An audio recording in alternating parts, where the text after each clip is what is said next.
elaborate bento boxes, gourmet meals from a convenience store, and popping corks on New Zealand sparkling wine. This week, we're celebrating New Year's.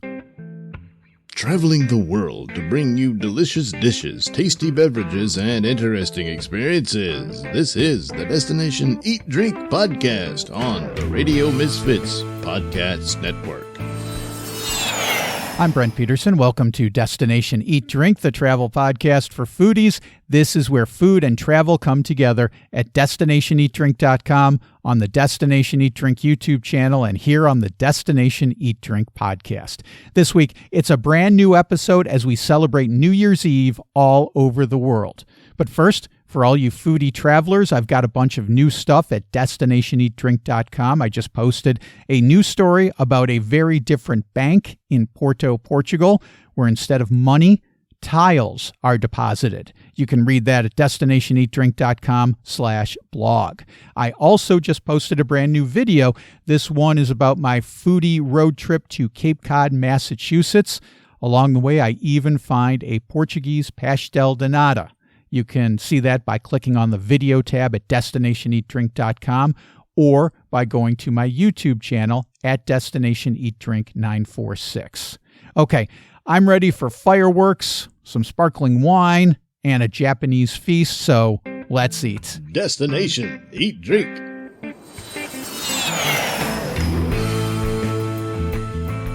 Monica Chaserato is a foodie, tour guide, and author from Venice. She tells me about the fireworks over St. Mark's Square in her city.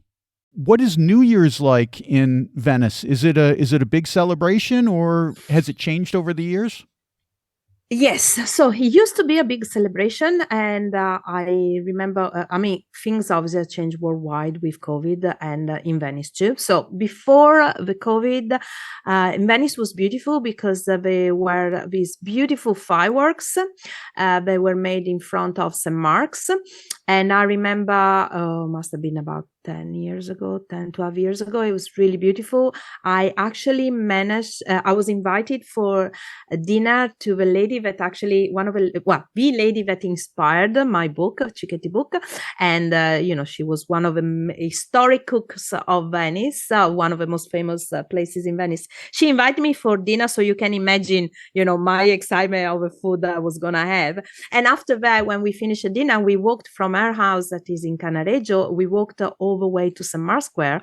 And it was very interesting because December used to be a month 10 years ago where very rarely we had the tourists. It was, just over tourists stayed here for maybe 2 weeks, 3 weeks. So they weren't really tourists, they were visitors. And I remember we literally strolled into St. Mark's, went to the edge of the water, and with 5 minutes to spare, and then the firework started, and it was an amazing show. Unfortunately, though, with COVID, they had to stop that between COVID and, regulations and stuff. And I remember I went again maybe 3 years ago, and we never even managed to make it to St. Mark's because the place was so crowded because, of course, with a new round of tourists and stuff. So I haven't been going there for a while at the moment. So I think generally what's happening, what people tend to do is something Italian anyway. You tend to have a lot of private parties now, and in Venice particularly, you have the beautiful palaces and the beautiful homes and so on. But I hope we're gonna start doing them again, the fireworks in St. Mark's, because they are beautiful. They are really beautiful. So that will be very nice. It must be gorgeous to watch those fireworks exploding and then St. Mark's Square being lit up by the different fireworks and the different colors. It just must be spectacular. It is. You can actually see it in July, during the Redentore feast, that is actually probably for Venice, they're even more famous than the fireworks of New Year. Okay. And there is a show that lasts like half an hour. And it's amazing. You have all these people on the boats assisting because there's thousands and thousands of people that take part in the show. It's fantastic. But yeah, the fireworks in Venice, I remember years ago I did it a Redentore on a boat.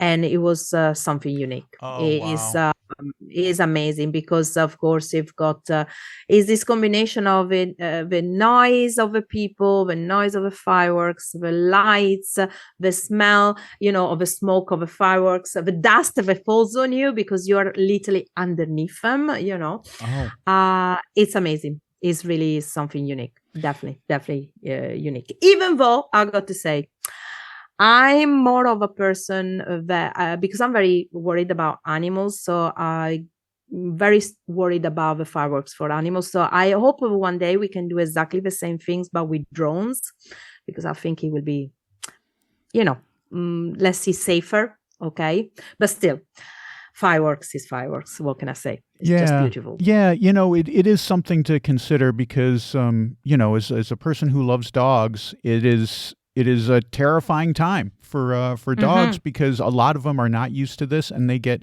very scared. And then you read stories about, my dog got very scared and it ran away. And we have dogs every year everywhere in Italy where the dogs dies of an heart attack or runs away and stuff. So yeah, that's what I'm saying. I mean, for as much as I love fireworks, or they should be done maybe in areas where they are not built up, so you don't have so many people with animals and so on. But that's personal ideas and stuff.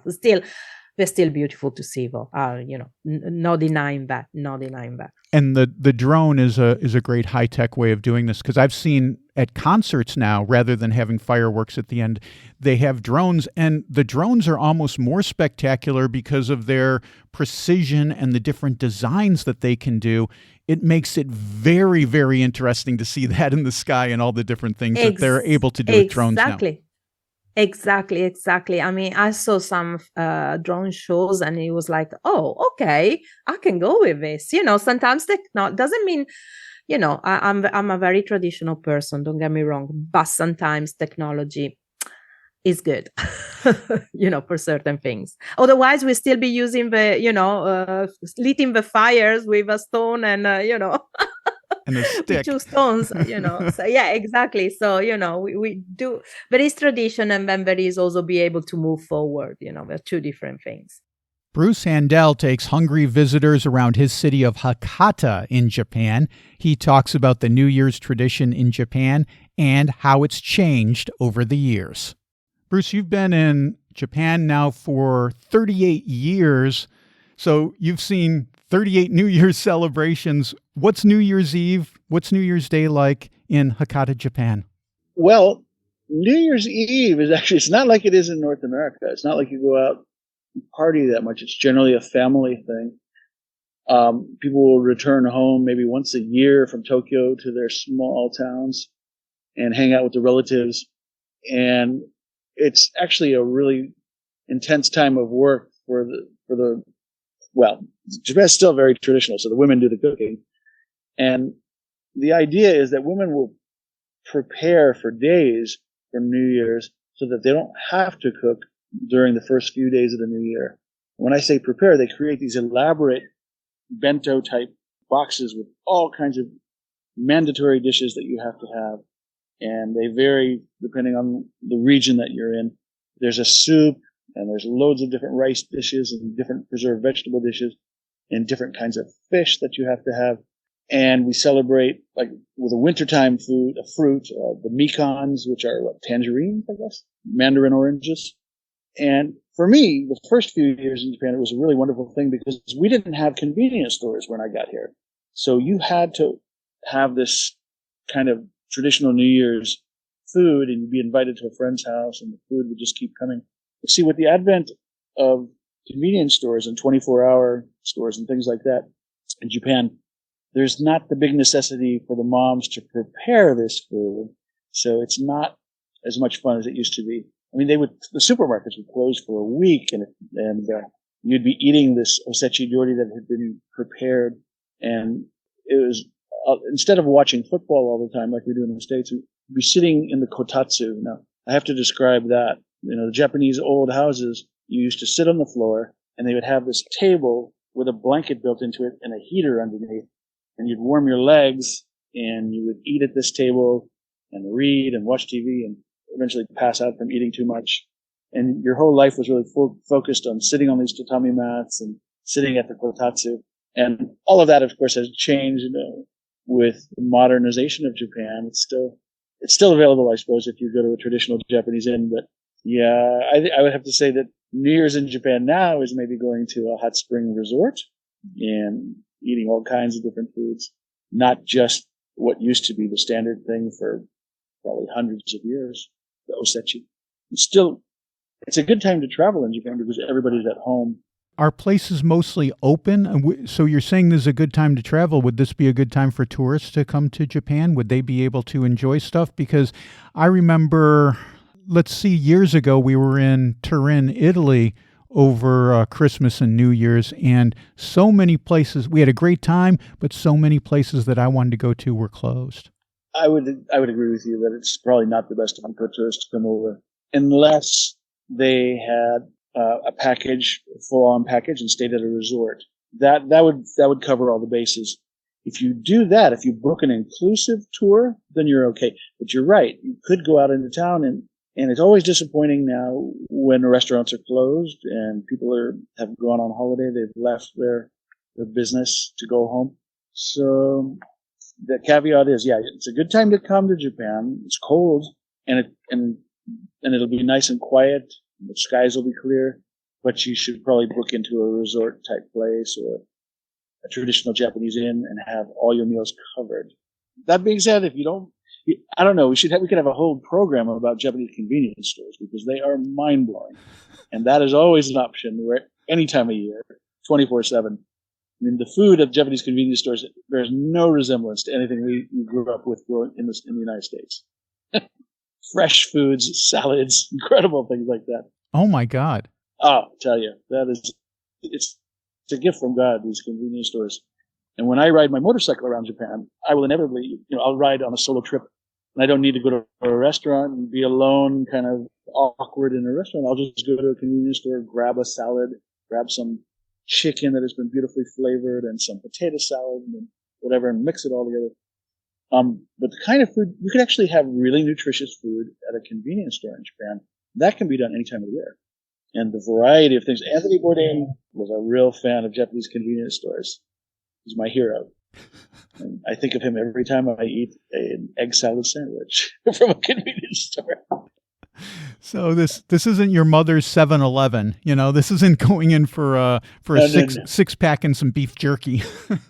No. This ain't your Slurpee and your potato chips only kind of store. It's just night and day. The Japanese got a hold of 7-Eleven. I think they bought the whole company, and they've just turned it into a real gourmet paradise. In fact, that's an interesting thing. They took the approach. They took the high road. They said, we're going to turn these convenience stores into places where everything that you could possibly want is going to be there. And so it's not a compromise. The prices are reasonable. The food is super fresh, and the seasonings and things, these exotic things that you can get, inevitably are available at convenience stores. And I mean, it's almost shocking to say this, but I've prepared really gourmet meals for my wife, ingredients that I had procured at convenience stores in Japan. It's the same in Korea and Taiwan, but it certainly doesn't go all the way to North America. L. Armin Jones is the brains behind the Big Foodie food tours in Auckland, New Zealand, a place where New Year's happens in the middle of summer. L, New Year's is special in New Zealand for a couple of reasons. First of all, it's the first country to get the new year because of the way the time zones are cut up on the planet. So you guys are the first ones to get to celebrate the new year.